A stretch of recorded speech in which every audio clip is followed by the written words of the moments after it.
नमस्ते स्टूडेंट्स, आज हम बीएड सेकेंड ईयर के हमारा जो पेपर है उसके बारे में जाएंगे। 100 ये पेपर मैं आपको पढ़ाऊंगा स्वयं की समझ जो प्रश्न पत्र है प्रेमलता मैडम के साथ, जो आपके कंपलसरी सब्जेक्ट में आता है। इसका ये कॉलेज लेवल पर ये सब्जेक्ट पढ़ाया जाता है और कॉलेज लेवल पर इसकी एग्जाम भी होती है। अंडरस्टैंडिंग मैं इसके अंदर आज आपको पढ़ाऊंगा आत्मसम्मान। इस टॉपिक को पढ़ाने से पहले मैं जनरल से सामान्य सी बात कर लेता हूँ। जैसा कि इस पेपर का नाम है स्वयं की समझ, या हम यूं बोल सकते हो, इसका हम आत्मबोध भी कहते हैं। आत्मबोध, इस पेपर को स्वयं की समझ या आत्मबोध के नाम से जाना जाता है, जिसको इंग्लिश में कहते हैं अंडरस्टैंडिंग। अब बात आन पड़ती है कि हम इस विषय को पढ़ रहे हैं आज बीएड लेवल में सेकेंड ईयर के अंदर। अब इस विषय को पढ़ने की हमारे अंदर इसको पढ़ने का उद्देश्य क्या है, हम इस विषय को क्यों ले रहे हैं। सबसे पहले इस जो शब्द है स्वयं, स्वयं का अर्थ है स्वयं यानी खुद, समझ यानी जानना, आत्मबोध यानी कि हमारी आत्मा का बोध यानी कि जानना, दोनों का भी एक ही है, यानी कि स्वयं को जानना। हम जब शिक्षक बनने जा रहे हैं, शिक्षक के गुण हमारे अंदर आ रहे हैं, हम वो स्किल डेवलप हमारे अंदर कर रहे हैं, तो हमको साथ के साथ स्वयं को समझना होगा। हमारी स्वयं की आत्मा कैसी है, हमारी पहचान कैसी है, हम स्वयं एक अपने आप को किस तरह से अच्छा शिक्षक के तौर पर निर्मित कर सकते हैं, ये सब बात स्वयं जानेंगे, स्वयं को समझेंगे, तो हम जिस विद्यालय में जा रहे हैं, जहाँ हम शिक्षण करवा रहे हैं, उस बालक को भी हमको समझना होगा। बालक स्वयं को समझेगा तो ये तब सभी समझ में आ सकता है जब हम इस बात के अंदर इस बात को समझते हो। तो एक शिक्षक होने के नाते स्वयं को, व्यक्तित्व को पहचानने के लिए, स्वयं की आत्मा को जानने के लिए, स्वयं को ज्ञान को जानने के लिए, इन सब बातों को हम जानेंगे। साथ ही साथ इसके अंदर जो अंतिम यूनिट है, जो कि पूरी की पूरी योग दर्शन पर निर्धारित है, तो इस योग दर्शन के अंदर हम जानेंगे कि योग और जो ध्यान की जो मुद्राएं होती है, वो एक हमारे जीवन में किस तरह से महत्वपूर्ण है, हमको एक बेहतर जीवन जीने के लिए योग किस तरह से सार्थक साबित हो सकता है। और शिक्षण में या अभी वो उसको विद्यालय में योग का अपना क्या महत्व है, इसको योग दर्शन के अंतर्गत हमने शामिल किया है। तो योग के माध्यम से बालकों को अंदर एक अच्छे गुण, एक अच्छी आदत और अच्छे स्वस्थ शरीर, जिससे कि अच्छी बीमारी, जो बीमारियों को दूर करना, इन सब बातों का हम सिखाएंगे। कुल मिलाकर हम एक अच्छे व्यक्तित्व का निर्माण करने जा रहे हैं इस सब्जेक्ट के माध्यम से। ये तो हुई सामान्य सी बात। अब हम आते हैं इसके अंदर टॉपिक के अंदर, जो पहली यूनिट का, जो इसके अंदर 3 यूनिट चलती है, यूनिट 1, यूनिट 2, यूनिट 3। तो पहली यूनिट के भी 2 पार्ट है, 1.1 और 1.2। हम इसमें जान रहे हैं कि आत्मसम्मान जो 1.1 के अंदर आता है कि ये आत्मसम्मान क्या है। सबसे पहले जनरल सी सामान्य सी बात, आत्मसम्मान। आत्मा का अर्थ हमने जाना, इसको हम अलग करते हैं। आत्मा और हमने इसको 2 टुकड़े कर दिए, आत्म और सम्मान। आत्मा यानी कि स्वयं की आत्मा, जिसको अंतरात्मा करते हो स्वयं की, और सम्मान का सभी आप जानते हो कि हम स्वयं को कितना रेस्पेक्ट करते हैं, तो ये है सम्मान, यानी कि स्वयं को रेस्पेक्ट देना। हर इंसान को, हर व्यक्ति के जीवन को अपने आप को स्वयं को रेस्पेक्ट देना जरूरी है, आत्मा को सम्मान करना जरूरी है। इसलिए कि इसी आत्मा के सम्मान से आप जानोगे, पहचानोगे कि आपके अंदर क्या ऐसे गुण हैं जिससे आप खुद को रेस्पेक्ट करते हो, अपनी आत्मा की रेस्पेक्ट करते हो। क्योंकि इंसान जीवन में जिन गुणों को आत्मसात करता है और जिससे उसकी प्रगति हो रही है, तो उसी से उसकी पहचान बनती है। और जब आप अच्छे नागरिक बन जाते हो और आपकी दूसरे प्रशंसा करते हैं, तो दूसरों के पहले स्वयं कहिए कि नहीं, जो मैंने कार्य किया है वो बहुत ही सराहनीय है, मेरे द्वारा किया गया कार्य मेरे को आगे की ओर ले जाएगा, ऊंचाई की ओर ले जाएगा, या मैं एक अच्छा सम्मान प्राप्त कर सकता हूँ। तो स्वयं, जब हम स्वयं को आत्मसम्मानित करते हैं, तो हम अपने कार्य को और अच्छे बेहतर से संपादित कर सकते हैं, उसको पूर्ण कर सकते हैं। इसलिए आत्मसम्मान की अवधारणा है कि शिक्षकों को स्वयं से पहले स्वयं को आत्मसम्मानित करना है कि हाँ, मैं एक बेहतर शिक्षक हूँ और मैं अपने शिक्षण के माध्यम से बच्चों के अंदर अच्छे स्किल, अच्छे गुणों का निर्माण कर सकता हूँ, उनको बेहतर शिक्षण प्रदान कर सकता हूँ। इसलिए शिक्षक स्वयं को आत्मसम्मानित करके स्वयं करेगा तो बच्चों को एक अच्छा नागरिक बनाएगा। तो ये है आत्म सम्मान। अब हम जानते हैं इसकी कोटेशन प्रोफेसर एस के दुबे की।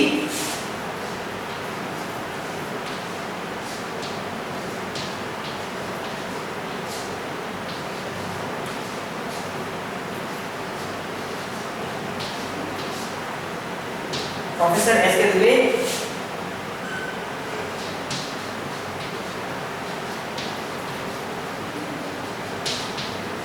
आत्मसम्मान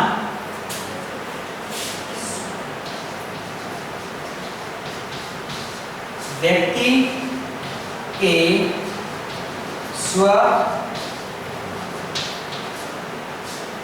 स्वविचार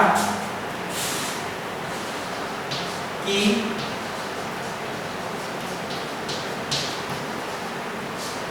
मानसिक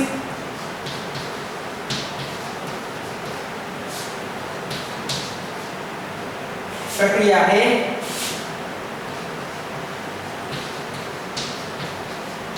जिसमें वह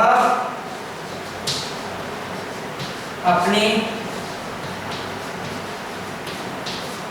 आप को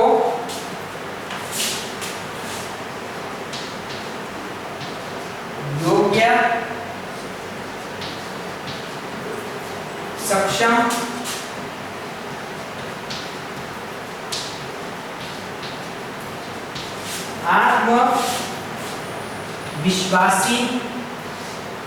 आत्मविश्वासी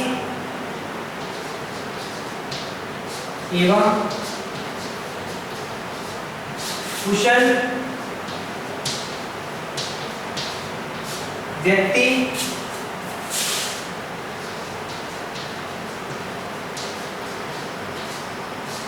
समझते हुए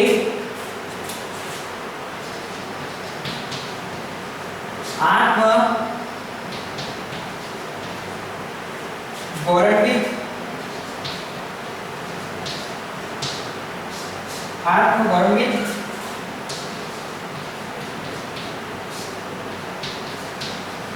करता है तथा यह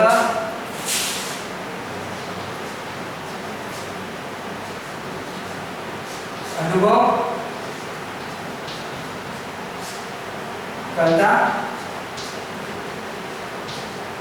है कि वह समाज के लिए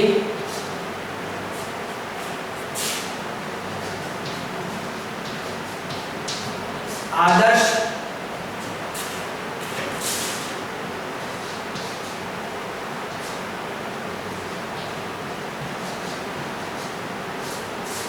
अनुकरणीय एवं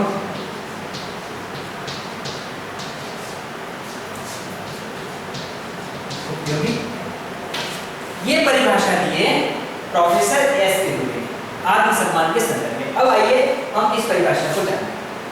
आत्मसम्मान व्यक्ति के स्वविचार यानी कि स्वयं के वह विचार है जिसके मानसिक प्रक्रिया यानी कि हमारे मन के अंदर हमारी मानसिकता में जो हमारे स्व विचार उत्पन्न होते हैं उसकी प्रक्रिया है जिसमें वह अपने आप को यानी इंसान की स्वयं की गति स्वयं को अपने आप को योग्य समझता है, सक्षम समझता है, आत्मविश्वास समझता है और कुशल यानी उसमें योग्यता भी है, सक्षमता भी है, आत्मविश्वासी और कुशलता भी है। इसको समझते हुए व्यक्ति समझते हुए आत्मगौरवित करता है यानी कि आप इतने योग्य हो, आप इतने सक्षम हो, इतने आत्मविश्वासी कुशल यानी कि आपका जो व्यक्तित्व तो बहुत ही अच्छा है। तो इसी के आधार पर आप स्वयं को आत्मगौरवित करता है तथा यह अनुभव करता है कि वह समाज के लिए आदर्श अनुकरणीय उपयोगी यानी कि हमारे अंदर एक गुण है तो ये गुण हमारी पहचान है और इसी गुण के आधार पर हम अपने आप को एक आदर्श अनुकरणीय उपयोगी व्यक्तित्व मानते हैं समाज की दृष्टि में। तो यही है हमारा आत्मसम्मान प्रोफेसर एस के दुबे के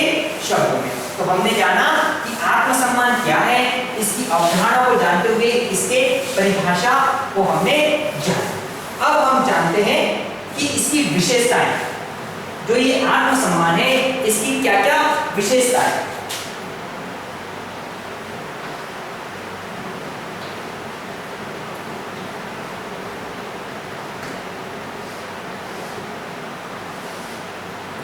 इसकी विशेषताएं में सबसे पहले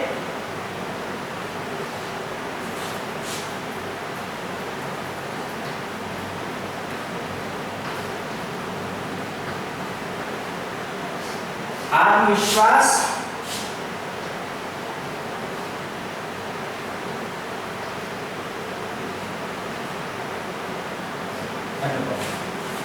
आत्मविश्वास का अनुभव। आत्मविश्वास, जब हमारे अंदर आत्मविश्वास है, यानी कि दूसरा बोल सकते हो कि आत्मसम्मान से हमको आत्मविश्वास प्राप्त होता है।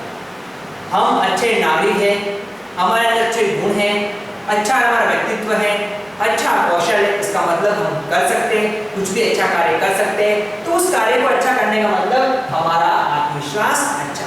आत्मविश्वास का निर्माण होता है, हम स्वयं के अंदर आत्मविश्वास का अनुभव करते हैं। यही आत्मविश्वास हमको और अच्छे कार्य की और करने के लिए प्रेरित करता है। तो हम ये कह सकते हैं कि आत्मसम्मान की विशेषता है कि वो हमारे अंदर आत्मविश्वास उत्पन्न करता है और हम इस आत्मविश्वास का अनुभव करते हैं।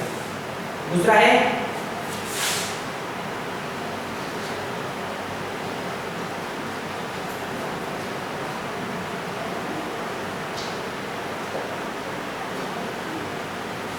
सकारात्मक सम्मान।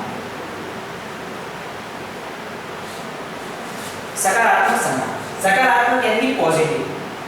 जब हम पॉजिटिव सम्मान की बातें करते हैं तो पॉजिटिव सम्मान से तात्पर्य है कि हम ऐसे रेस्पेक्ट की आशा करते हैं, ऐसे सम्मान की आशा करते हैं जो हमारे लिए सकारात्मक हो। लोग हमको अच्छा माने, हमकी हमारी बड़ाई करें, हमको मान सम्मान दे। ये कब सम्मान है, कब पॉसिबल है? जब आपको स्वयं का आत्मसम्मान प्राप्त है। और आत्मसम्मान कब प्राप्त है? जब आपका गुण, आपके चरित्र, आपका व्यक्तित्व बहुत ही अच्छा है।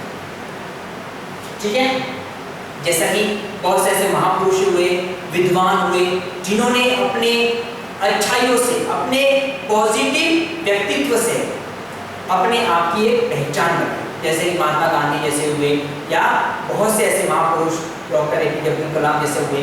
इन लोगों को सकारात्मक सम्मान मिला, लोग आज उनकी रेस्पेक्ट करते हैं, उनको अनुकरणीय व्यक्तित्व मानते। क्यों? क्योंकि उनका व्यवहार, उनका गुण, उनका कौशल बहुत ही अच्छा था और इसी आधार पर उन्होंने स्वयं को आत्मसम्मान किया और दूसरों से भी आत्मसम्मान पाया। तीसरी बात है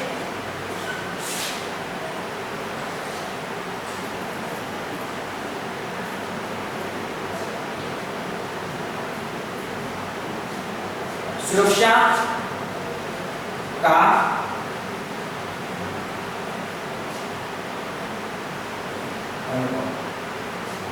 सिक्योरिटी, सुरक्षा। जब हम अच्छे इंसान हैं, हमने कुछ गलत नहीं किया है, हमारे अंदर नेगेटिव गुण नहीं है, अगर ये सब नहीं है तो हमको सुरक्षा का अनुभव मिलेगा, हमको सिक्योरिटी मिलेगी, चाहे स्वयं की दृष्टि में हो या दूसरों की दृष्टि में हो। एक बालक मान लीजिए कि 10th या 12th क्लास के बोर्ड के एग्जाम है, उसने बराबर मेहनत करी, एग्जाम से पहले तैयारी करी, एग्जाम के टाइम में पर्याप्त समय देता था, अनावश्यक खेल, टीवी देखना, मोबाइल पर अपना ध्यान कम देता था और उसने अपने कर्तव्य को निभाते हुए एग्जाम दिया और उसका अच्छे से नंबर आया या उसका रिजल्ट आने वाला है, तो वो सुरक्षा का अनुभव करेगा। उसको पता है कि मैंने एग्जाम के टाइम पर कुछ भी पढ़ाई के अलावा गलत नहीं किया है, बिल्कुल समय दिया है, अपने जो भी अपने क्या बोल सकते हो सोच है, उस सोच को कंट्रोल करा है, तो इसके माध्यम से मेरा रिजल्ट सक्सेस होगा और मैं अपने आप में सुरक्षित हूँ। मुझे पता है मैंने अच्छा एग्जाम किया है तो मेरे अच्छे परसेंट आएंगे, तो वो अपने आप में सुरक्षित कर रहा है। इस तरीके से एक टीचर भी है, कक्षा में अपना अच्छा शिक्षण करवा रहा है, पूरे स्तर पर उसने अच्छा शिक्षण करवाया, अच्छा पढ़ाया है, तो वो अपने आप को सुरक्षित महसूस करेगा कि हाँ, जब मैंने अच्छा कराया, मैंने अच्छा पढ़ाया है तो मेरा रिजल्ट बेकार नहीं जा सकता और मैं अपने आप को सुरक्षित महसूस करता हूँ। तो सुरक्षा का अनुभव। अगला है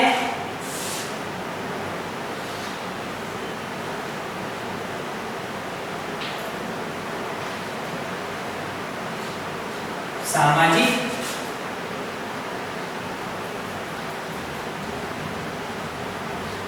समर्थन।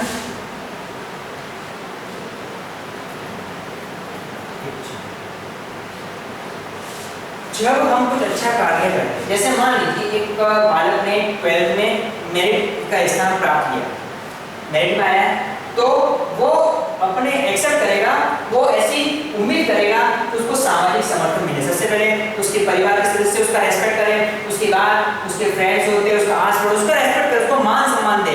हम कुछ अच्छा कार्य करते हैं, हम कुछ अचीव करते हैं, हमको लक्ष्य की प्राप्ति करते हैं, तो हमने अगर जिसके लिए तपस्या करी है, सफलता प्राप्त करी है, तो हम चाहेंगे हमको सामाजिक समर्थन प्राप्त हो, तो वो इच्छा हमारे को मिलनी चाहिए। अगला है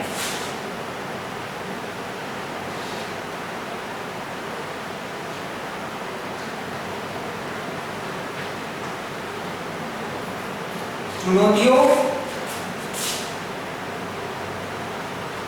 को स्वीकार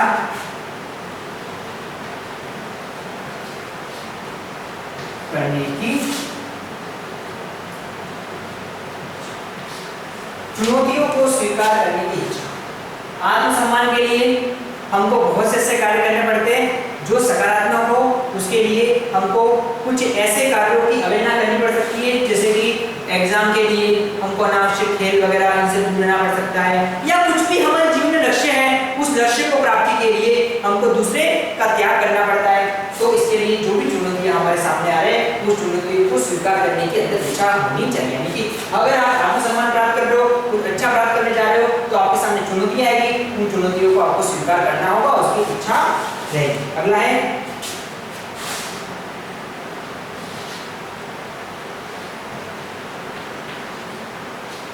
लक्ष्य प्राप्ति की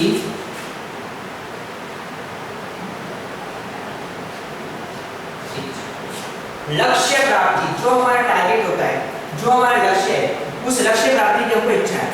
बहुत अच्छी मेहनत करी है हमने, कॉम्पिटिशन एग्जाम के लिए बहुत अच्छी मेहनत करी है, समय लगाया, समय भी दिया है, तैयारी अच्छी करी है, तो एक तरह से हमने तपस्या करी है, तो हमारा ये इच्छा रहेगी कि हम उस लक्ष्य को प्राप्त करें। ये लक्ष्य को प्राप्त करने की हमारी इच्छा रहेगी, हमारे मन में रहेगा, और अगर हम उस लक्ष्य को प्राप्त करते हैं तो हमको वहां पर आत्मसम्मान मिल रहा है, और इसी आत्मसम्मान से हमको लक्ष्य प्राप्ति की इच्छा रहती है। क्योंकि हर इंसान के जीवन में कोई ना कोई लक्ष्य होता है, उस लक्ष्य के लिए उसको कुछ ना कुछ कार्य करना पड़ता है, और इसी कार्य के लिए उसको हमेशा तैयार रहना पड़ता है, और जब वो तैयार हो रहा है, इसका मतलब है उसकी वो लक्ष्य प्राप्ति को इच्छा रख रहा है।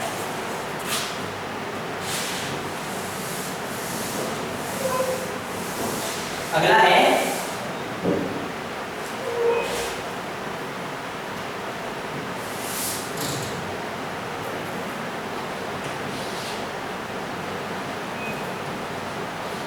कार्य एवं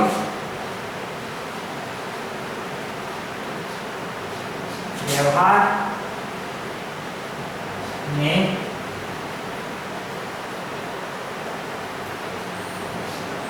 सम्मान। कार्य एवं व्यवहार में सम्मान, आत्मसम्मान के माध्यम से हम जो कार्य कर रहे हैं और जो भी हमारा व्यवहार है, उस बिहेवियर, उसमें संबंध होना चाहिए, संबंध स्थापित होता है, क्योंकि हमारा व्यवहार, हमारा बिहेवियर उस कार्य को करने के लिए तैयार है। अगर हम हमारा व्यवहार उसके लिए तैयार नहीं है तो हम उस कार्य को कर नहीं सकते, और हमको अपने उस कार्य के अकॉर्डिंग अपने व्यवहार को नियमित करना पड़ता है।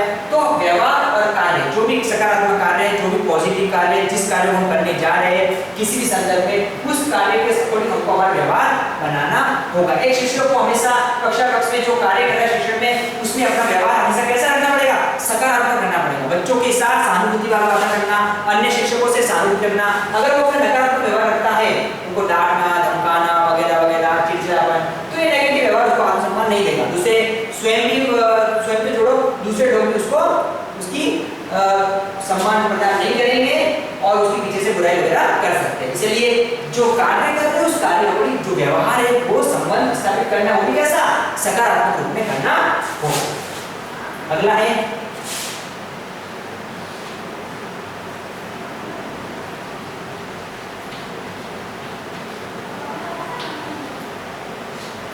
नकारात्मक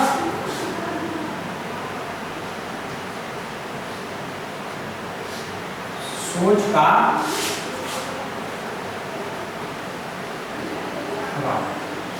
नकारात्मक सोच हमारे जीवन में जो नकारात्मक सोच उत्पन्न होती है, मन के अंदर जो नेगेटिव थिंकिंग उत्पन्न होती है, कई बार हम कुछ करने चाहते हैं तो हम उसको करने से पहले हमारे सामने बाधाएं उत्पन्न होती है। बाधाएं का मतलब ये है कि हम उस पर नेगेटिव सोचने लग जाते हैं।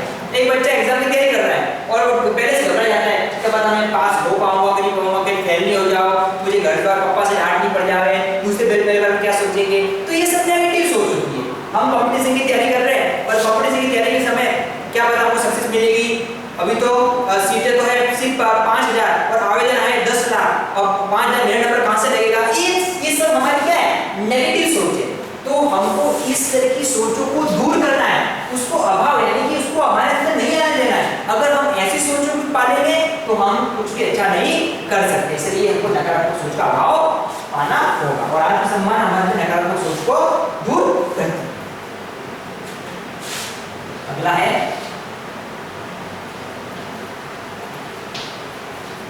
उत्साह की स्थिति। उत्साह, आत्मसम्मान से उत्साह आता है, आपके अंदर एनर्जी आती है, पॉजिटिव एनर्जी कि हम उस कार्य को बेहतर से करेंगे। थकान दूर हो जाती है कि कोई भी जो स्ट्रेस है, तनाव, वो सारा दूर हो जाता है क्योंकि आप जो कर रहे हो वो अच्छा है, समाज में सराहनीय है, दूसरों की तरफ दृष्टि में सराहनीय है। तो आत्मसम्मान से हमको उत्साह की स्थिति उत्पन्न होती है और हम जो कार्य करते हैं वो और अच्छे बेहतर से करने के लिए तैयार हो जाते हैं। अगला है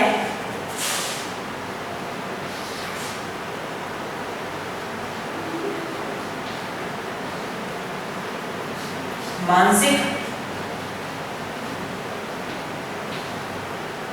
शांति, मेंटल पीस, मानसिक शांति। हमको स्वयं की मानसिक शांति की स्थापना करने के लिए, मन को शांत स्थापना करने के लिए आत्मसम्मान प्राप्त करें।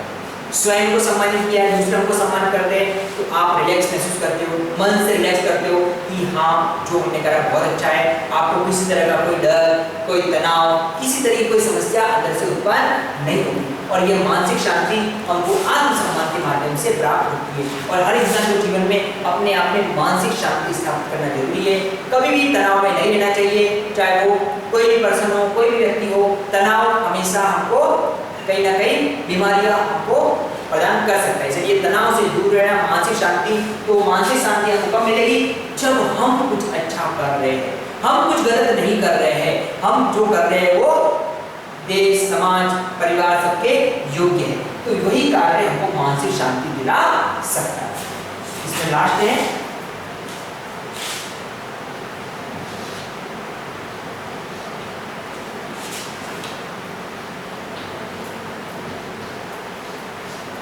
श्रेष्ठता का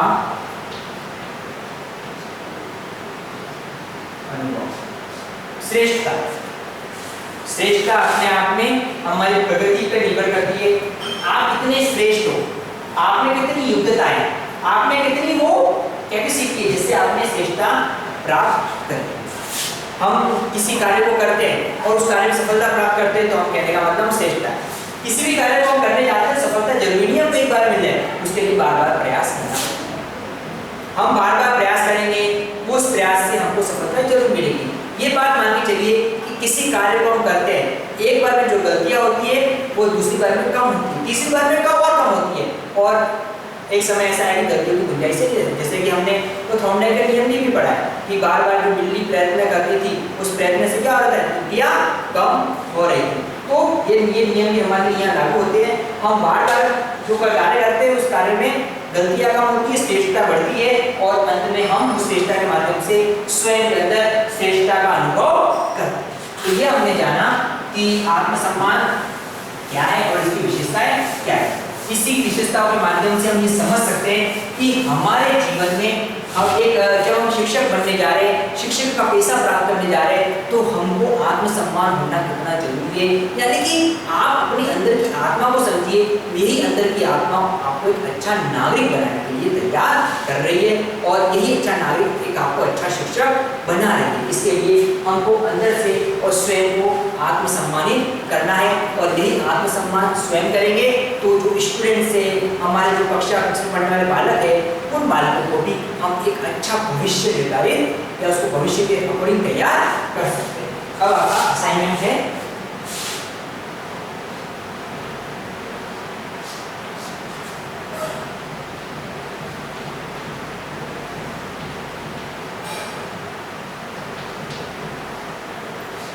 आत्मसम्मान का अर्थ बताते हुए इसकी